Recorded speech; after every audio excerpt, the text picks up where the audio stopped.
Olá! O que será que é tricídio para silenciar uma pessoa? E mais, o que é preciso para que essa pessoa encontre a própria voz de novo? Hoje, a gente vai mergulhar fundo numa história muito pessoal, uma jornada sobre trauma, opressão e a luta árdua para finalmente poder falar. A história já começa com essa citação, e ela, gente, é a chave para entender tudo o que vem a seguir. É sobre essa dança complexa e muitas vezes bem dolorosa entre a nossa liberdade e os limites que os outros nos impõem. A busca por essa fronteira é o que define toda a luta da autora. Bom, a primeira parte da história nos leva direto para a raiz do silêncio.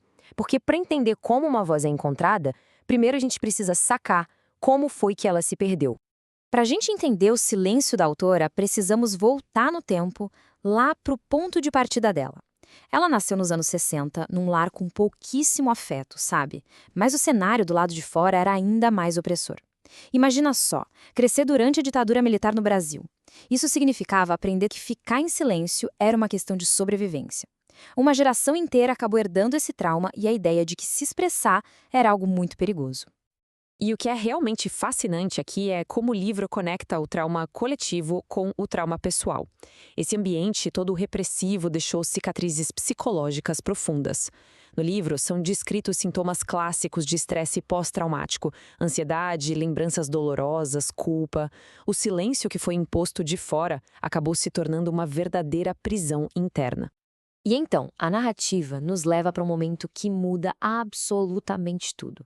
Uma viagem com amigos, uma situação que parecia segura e um abuso que simplesmente quebra o que ainda restava de confiança no mundo. É o ponto de virada que aprofunda o silêncio de uma forma, assim, devastadora. E essas são as palavras do agressor. Essa frase é fundamental, porque muito mais do que a violência física, foram essas palavras que a calaram por anos. Elas transformaram a dor em culpa, a agressão em um suposto exagero da parte dela. É a arma clássica do abusador para roubar a voz da vítima. Essa citação da própria autora marca uma transição. É uma virada de chave. A batalha que era externa se torna interna. A luta não é mais só contra o mundo que a silenciou, mas contra a culpa e a vergonha que ela acabou internalizando. É bem aqui que a jornada para recuperar a voz começa de verdade. E a jornada para recuperar a voz começa num lugar que talvez a gente não esperasse: o trabalho. A autora percebe que, para se reencontrar, ela primeiro precisa construir a própria independência. A carreira dela vira seu primeiro campo de batalha. E esse caminho mostra essa escalada de forma brilhante. Cada passo é uma pequena vitória, sabe? De bancar onde ela prova o seu valor até aceitar uma nova oportunidade que a leva para longe daquele ambiente familiar. Ela enfrenta muitas dificuldades, mas cada desafio superado é um tijolinho na construção da sua autonomia. E tudo isso culmina na mudança para São Paulo, um verdadeiro ato de rebeldia e autossuficiência. Ok, com a independência profissional já engatilhada, a próxima fronteira é a emocional. A história agora explora um relacionamento bem complexo que a força a encontrar sua voz no amor e a lutar pelo direito de ser amada. Em São Paulo, a figura de Jorge, o chefe dela, se torna central. A amizade, que era profissional, vai se transformando em algo muito mais profundo. Ele representa um tipo de apoio e de compreensão que ela nunca tinha tido antes, criando um espaço de segurança na vida nova dela. E esse é um ponto de virada emocional gigantesco. Pela primeira vez, ela usa a voz para compartilhar o trauma mais profundo que viveu. E em vez de duvidarem dela, como aconteceu no passado, ela encontra apoio.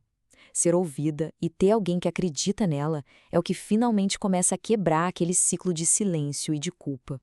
E então, quando as coisas parecem estar se ajeitando, um choque.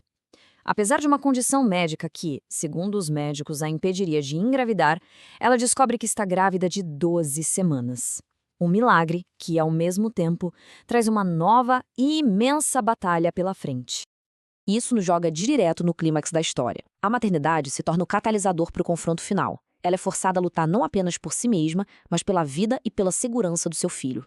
A reação de Jorge à gravidez: abandono. De repente, aquele porto seguro desaparece. Ela tem que enfrentar uma gravidez de risco e o nascimento prematuro do filho Bruno completamente sozinha. É um teste supremo de força e resiliência. O Jorge até volta um tempo depois, mas a grande batalha não é com ele. O conflito central, na verdade, se estabelece com a ex-esposa dele, a Eliamara. E aqui a história deixa os dois lados bem claros. De um, a luta da autora por amor e para construir uma família. Do outro, a obsessão da Eliamara, que se manifesta por meio de assédio e ameaças. Essa obsessão se transforma numa campanha de terror, literalmente. A perseguição escala muito rápido. Um fax com calúnias enviado para o trabalho deles, uma cena pública armada num bar, chega ao ponto dela ser ameaçada dentro da própria casa com uma arma de fogo. E até itens de rituais são deixados no portão dela. Cada ato era uma tentativa violenta de silenciá-la de uma vez por todas. E assim a gente chega na mensagem final do livro. Depois de todas as batalhas contra a família, a sociedade, um agressor, um amor complicado e uma perseguidora, a conclusão é esta. A voz mais importante a ser ouvida e protegida é a própria. Amar a si mesma se torna o ato final de rebeldia. A questão que fica no ar é: quantas batalhas uma pessoa precisa enfrentar para finalmente acreditar que a sua própria voz merece ser ouvida?